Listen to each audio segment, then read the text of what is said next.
Conjunction basic idea তোমার আছে, হ্যাঁ, যেটা তোমার দরকার, একটু তোমার অ্যাডভান্স টাইপের এটা দরকার। তবু আমরা একটু প্রাইমারি আলোচনা করে নেবো। What is conjunction?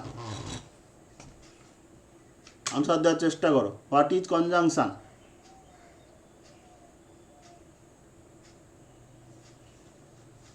Dutta, Dutta শুনতে পাচ্ছ না?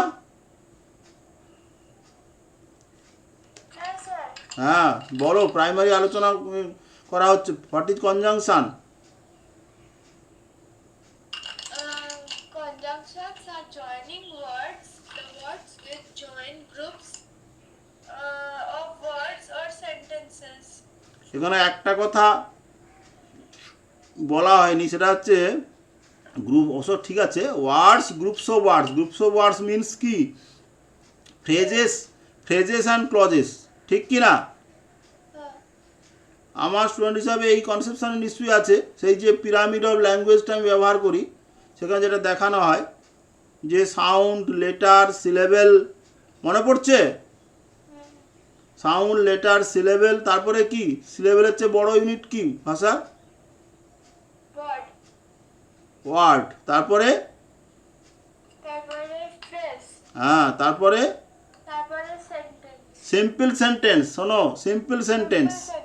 তারপরে হচ্ছে হ্যাঁ কমপ্লেক্স এবং কম্পাউন্ড, এবং তার ভেতরেই কি থাকে? ক্লজ।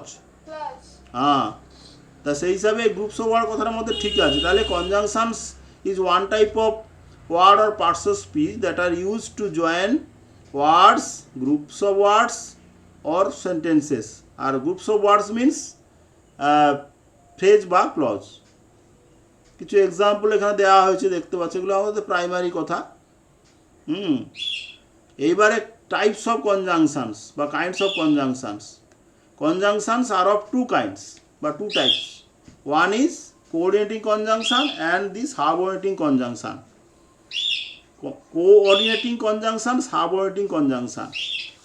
কোঅর্ডিনেটিং কনজাংশন কোনগুলো?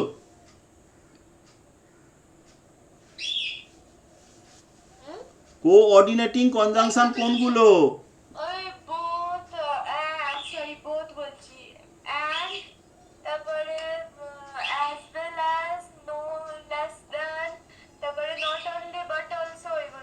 হ্যাঁ, অ্যান্ড, বাট, অর, এগুলো না। অ্যাকচুয়ালি কোঅর্ডিনেটিং কনজাংশন বলছে, এখানে কথা বলছে দেখো, কোঅর্ডিনেটিং কনজাংশন, হ্যাঁ, a conjunction used to join two independent statements or two statements of equal rank or importance is called a coordinating conjunction.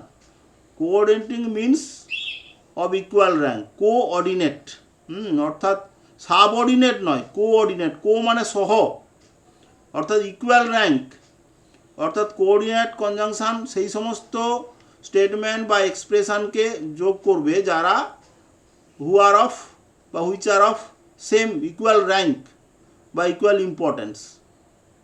অর্থাৎ আমরা ক্লজ পড়েছো তুমি আমার কাছে, তাই নাকি? তুমি ক্লজ করছো না কেন? ক্লজ তুমি আমি বুঝতে পারছি না। ক্লজটা তোমার তো করা দরকার, নাহলে এগুলো বুঝতেও পারবে না। তোমাকে আমি পড়িয়েছি, অত তুমি কি বলছো আমি বুঝতে পারি না, আবার তাহলে করতে হবে। যাই হোক, এখানে যেটা বুঝে রাখতে হবে, অ্যান্ড, বাট, অর, এগুলো সব কোড। কিন্তু আমি করিয়েছি, অল্প হলেও করিয়েছি, তোমাকে ওটা শিখে নিতে হবে, নাহলে অসুবিধা হবে। তা যাই হোক, এখানে তাহলে কোঅর্ডিনেটিংটা বুঝে নাও। অ্যান্ড, বাট, অর, এগুলো সব কোঅর্ডিনেটিং কনজাংশন হয়। এবার বলছে কোঅর্ডিনেটিং কনজাংশন অফ 4 টাইপস। হ্যাঁ, 4 types. Coordinating conjunction of addition, অর্থাৎ জাস্ট যোগ করছে, adding one statement or fact to another. এগুলোর মধ্যে কোনগুলো পড়ছে না? Both, dot dot and, as well as, no less than, not only, but also. কিছু উদাহরণ দেওয়া হয়েছে, এগুলো দেখবে। আজ তবু আমি বলে দিই, বোথ শুধু অ্যান্ড আছে, অর্থাৎ অ্যান্ড দিয়ে আমরা কিছু যোগ করি।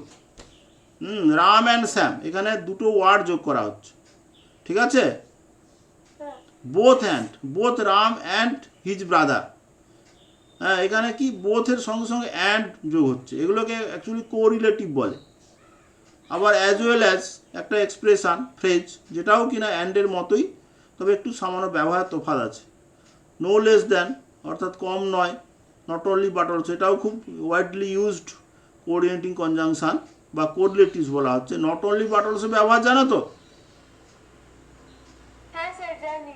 হি is not only a teacher but also a doctor. অনেকে টিচারও হয়, ডক্টরও হয়, এরকম প্রফেশন থাকে না। হি is not only a teacher but also a doctor, এই ধরনের মানে ডক্টর গ্রেট টিচার?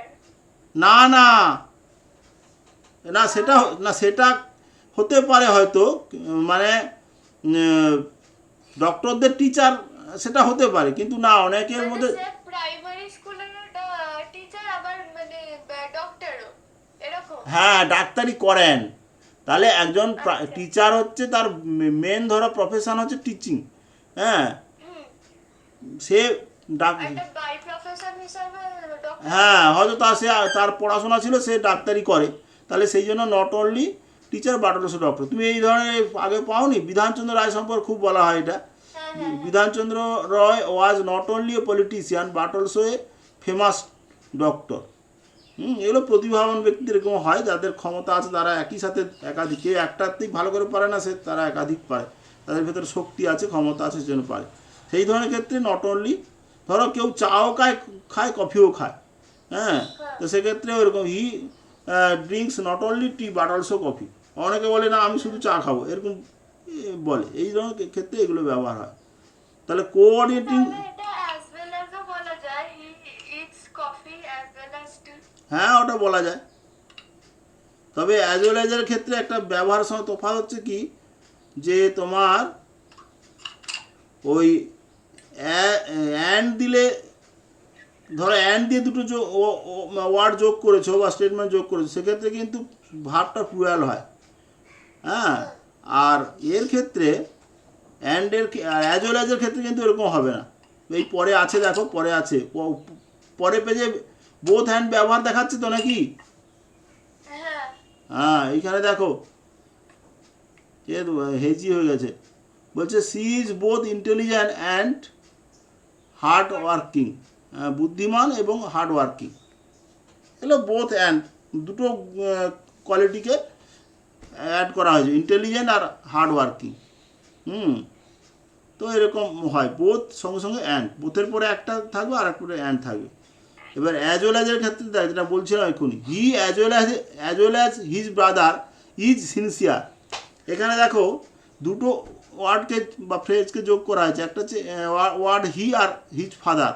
এখানে অ্যাজ ওয়েল অ্যাজ আছে বলে এই পরে যে ভার্বটা ইজ করা হয়েছে, কিন্তু এটা যদি হি অ্যান্ড হিজ ফাদার থাকতো তাহলে কিন্তু এটা আর হতো, বুঝলে? হ্যাঁ স্যার। হ্যাঁ, এই ডিফারেন্সটা মনে রাখতে হবে। এবার নো লেস দ্যান দিয়ে বাক্য করেছে, দেখো he no less than his brother is guilty, মানে সে তার ভাইয়ের চেয়ে কম দোষী নয়, অর্থাৎ উভয়ই দোষী, এটা বলতে চাইছে কম বেশি, মানে এটা বোঝানোর জন্য এরকম।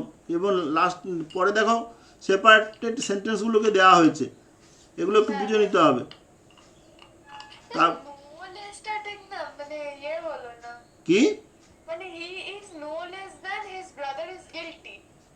না না, এখানে সেও গিলটি, তার ভাইও গিলটি। হ্যাঁ, সেটাই তো, এটা অ্যান্ডের মতোই। এটা তো কি বলছে, এগুলো হচ্ছে কোঅর্ডিনেটিং কনজাংশন অফ অ্যাডিশান, অর্থাৎ অ্যান্ডের মতোই, কিন্তু একটু একটু তফাৎ বা ব্যবহারের মানে মানে আলাদা টাইপের এক্সপ্রেশন আর কি, সামান্য হলে তফাৎ আছে।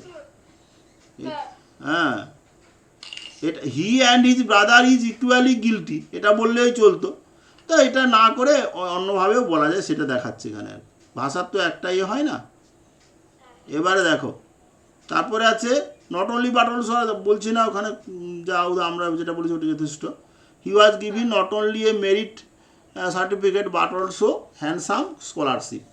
সার্টিফিকেট শুধু দেয়নি, তাকে যথেষ্ট টাকাও দিয়েছে, স্কলারশিপ হিসাবে টাকা দিয়েছে, এরকম আর কি। এটা কনসেপশনটা মনে রাখতে হবে।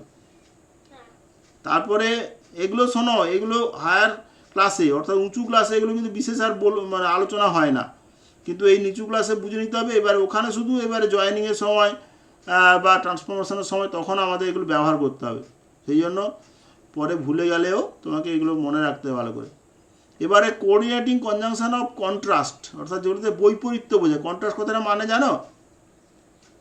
লিখে নাও, বাংলায় বলে বৈপরীত্য বা দি অপোজিট থিংস। এখানে বলেছে দেখো, expressing opposition or contrast between two statements. আচ্ছা একটু দেখো দেখো। কন্ট্রাস্ট কালার মানে তাহলে এরকম একটার অপোজিট মানে রিদমিক টাইপের কালার।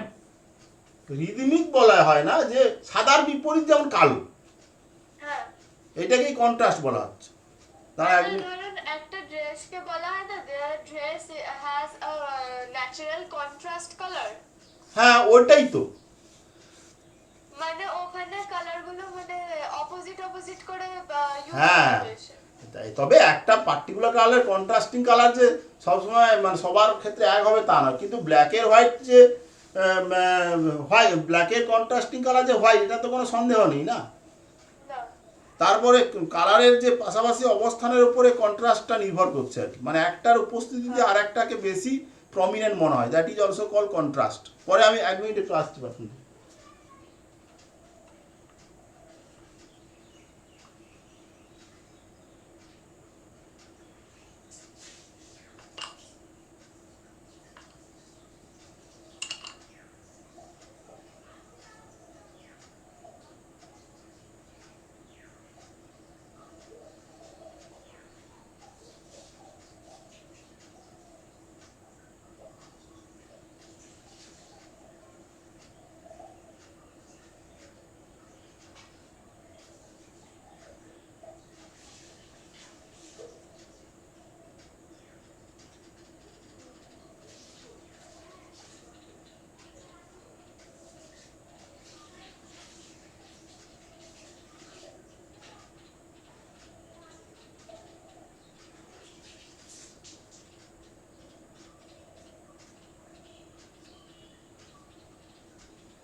তুমি একটা বাক্য লিখে নাও তো। আমি প্রায় বলি এটা, আমি খুব ছোটোবেলা থেকেই বাক্যটা, ছোটো নয় মানে স্টুডেন্ট লাইফ থেকে খুব ব্যবহার করি। সেটা হচ্ছে life is a bundle of contrast. লেখো ওয়ার্ডটা, এক্সপ্রেশনটা। এটা বলেছি, হয়তো তোমাকে বলা হয়নি, হয়তো হতে পারে। শুনছো? হ্যালো। হ্যাঁ স্যার, সরি মিউট করা ছিল। Life is a bundle of contrast. এই কন্ট্রাস্টটা ভালো করে বুঝবে। Life is a bundle of contrast. হ্যাঁ, জীবনে যেখানে যা দেখবে সব কন্ট্রাস্ট। সুইচ বোর্ডে নেগেটিভ পজিটিভ, প্লাস মাইনাস, দিন রাত, শীত গ্রীষ্ম, এভরিওয়ার ইজ কন্ট্রাস্ট।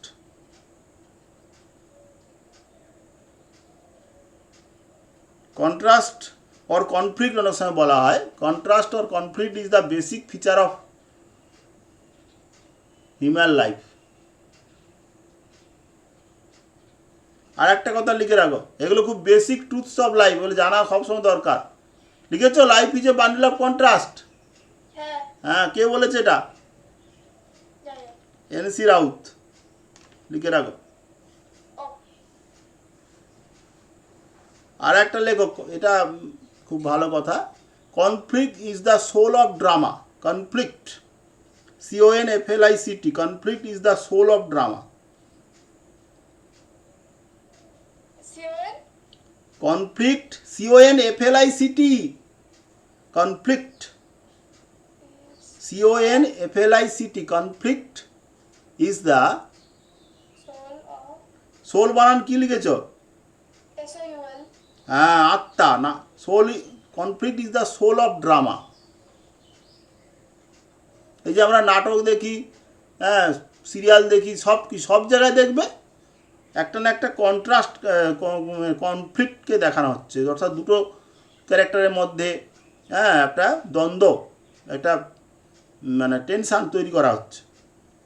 তুমি যদি কখন নাটক লিখতে চাও, তোমাকে এইভাবে ক্রিয়েট করতে হবে, এমন সিচুয়েশান ক্রিয়েট করতে হবে যেখানে একটা দ্বন্দ্ব তৈরি হবে। কেউ এটা চাইছে, কেউ ওটা চাইছে না, এর মধ্যে বা দুজনের মধ্যে কথাবার্তা ইত্যাদির মাধ্যমে, ঘটনার মাধ্যমে কনফ্লিক্ট তৈরি হবে। তারপরে সেই কনফ্লিক্টটাকে এবারে আবার সিচুয়েশানের মাধ্যমে সলিউশন করার চেষ্টা হবে, তারপরে হয়তো মিল হবে বা সেপারেশান হবে। এরকম নাটকের ক্ষেত্রে কি হয় না, সেপারেশান হয়ে গেলে সেটা ট্র্যাজেডি হয়ে যায়, আবার মিল হয়ে গেলে তখন ওটা কমেডি হয়। হ্যাঁ, আচ্ছা দাঁড়াও, তাহলে কি বুঝলে? কন্ট্রাস্ট, এই কন্ট্রাস্টটা সব জায়গাতেই থাকে। তো কিছু কিছু কনজাংশন আছে যেগুলো কিনা কন্ট্রাস্টিংয়ে হেল্প করে, কন্ট্রাস্টিং বোঝাতে সাহায্য করে। যেগুলো কি কি না, সবচেয়ে পরিচিত হচ্ছে বাট। বাট, কিন্তু ধরো he is rich but he is unhappy, তাহলে এখানে এই বাটটা তখনই ব্যবহার করা হচ্ছে যখন there is some sort of contrast. ঠিক আছে? হ্যাঁ, স্টিল, স্টিল বা ইয়েট এরা মোটামুটি সেম মিনিং। স্টিল মানে বাংলায় বলে তবুও, আর ইয়েট মানে তথাপি, তবুও বলা যায়। তাহলে স্টিল এবং ইয়েট এই দুটো কনজাংশন সাধারণত কন্ট্রাস্ট বোঝাতেই ব্যবহার করা হয়। ঠিক আছে? দেখো একটা উদাহরণ দেওয়া আছে এখানে, Premchand is quite rich still he is not contented. এখানে ইয়েট করলেও কিছু যায় আসতো না, এরকম বাক্য আমরা প্রায় ব্যবহার করি। আর একটা conjunction of contrast, nevertheless, we are very tired nevertheless we continued the work. Nevertheless মানেও কিন্তু তথাপি, তবুও, সেম মিনিং। নেভার দিলেস বড় শব্দ। হোয়ারাজ, হোয়ারাজ বা while, whereas wise men prefer virtue fools prefer beauty. মানে যারা জ্ঞানী লোক তারা হচ্ছে গুণকে পছন্দ করে, গুণকে বেশি পছন্দ করে, কিন্তু বোকারা সৌন্দর্যকে পছন্দ করে। অর্থাৎ বোকারা সুন্দর জিনিস দেখলেই সেটাকে তারা নিয়ে নেয়, আর জ্ঞানীরা তারা সুন্দরটা দেখে ভোলে না, তারা দেখে যে এটা আদৌপেই মানে যার গুণটা ভালো। তো ধরো সুন্দর জিনিস দেখে তুমি ধরে ফেললে, দেখা গেল যে সেটাতে হাত চুলকাতে শুরু করলো, তার মানে তখন তোমাকে, তুমি ভার্চুটা দেখো নি, শুধু বিউটিটা দেখেছো। এই ধরনের বিষয় বোঝাতে গেলে হোয়ারাজ বা হোয়াইল এই কনজাংশন ব্যবহার করা হয়। এগুলো হচ্ছে কনজাংশন অফ কন্ট্রাস্ট। আর একটা বলছে অনলি। হ্যাঁ, অনলি কি বলা হচ্ছে? I am right, I am all right, only I am tired. সব ঠিক আছে কিন্তু ক্লান্ত আমি শুধু। এটাও অনলিটা একটা কনজাংশনের মধ্যে কাজ করছে। অনলি অ্যাডভার্বও হয়, অনলির ক্ষেত্রে অনেক ব্যবহার আছে। তো আমরা দেখলাম এগুলো হচ্ছে বেশি ব্যবহার হয়, বাট, স্টিল, ইয়েট এগুলো ব্যবহার হয়, এগুলো জেনে রাখলে। ঠিক আছে? This is third type of, second type of conjunction.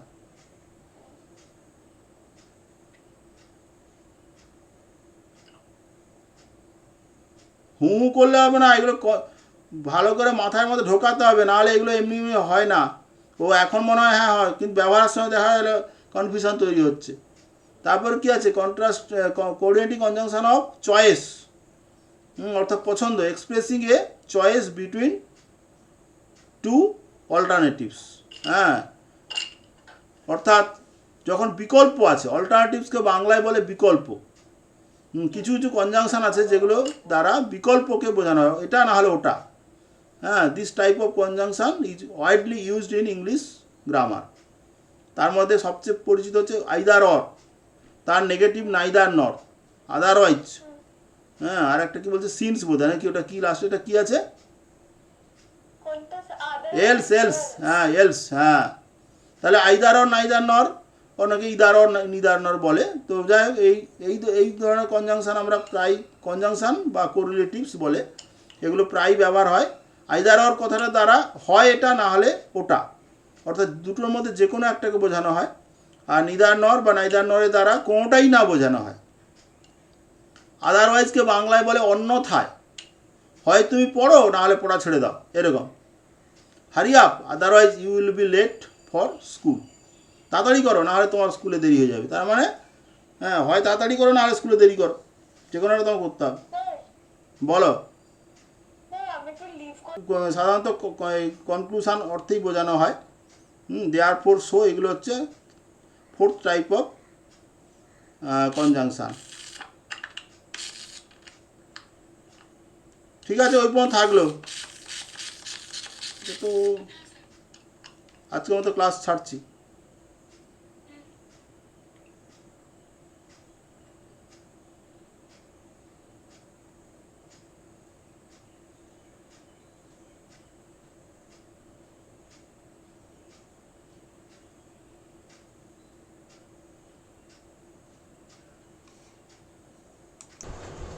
কি কেমন লাগলো ক্লাসটা? একটু তাড়াতাড়ি ছেড়ে দিতে হলো সময় অভাবে। আমরা পরবর্তী ক্লাসে সাবঅর্ডিনেটিং কনজাংশন নিয়ে আলোচনা করব। সবাই চ্যানেলটিকে সাবস্ক্রাইব করে রেখো, নতুন ভিডিও এলেই আবার নোটিফিকেশান পেয়ে যাবে, তখন আবার দেখে নিও। এই প্রসেসগুলোকে আমরা চেষ্টা করছি ক্রমশ উন্নত করার জন্য। আমাদের সুযোগ দিও যাতে আরও বেশি করে ভ্যালু প্রোভাইড করতে পারি তোমাদের ইংলিশ লার্নিং প্রসেসে। ঠিক আছে, আজকের মতো বিদায় নিচ্ছি।